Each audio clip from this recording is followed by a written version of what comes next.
சந்நியாசி தணிகையிலே சம்சாரி உன் கணக்கு புரியலையே முருகா. ஆறுபடை மீதிலே 100 முகம் காட்டுற ஆறுதலை தேடுற எந்த முகம் காட்டுவ அறியாம தவிக்கிறேனே முருகா. இந்த பாவி கேட்பதென்ன தவறா? ஆறுபடை முருகனுக்கு அரோகரா, நாங்க ஆறுதல தேடுகிறோம் அரோகரா. கந்தவேலு குமரவேலு அரோகரா, உன கண்டு வந்தா நிம்மதிதான் அரோகரா.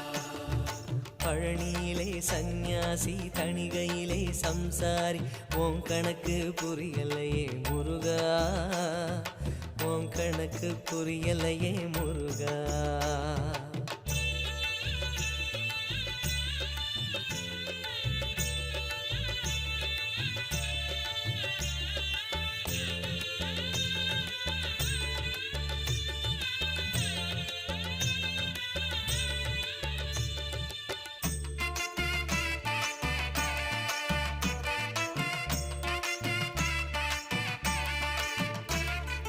குழந்தை போல நடப்பதென்ன சுவாமி மலையிலே, தீ கொழுந்து போல சிவப்பதென்ன திருச்செந்தூரிலே.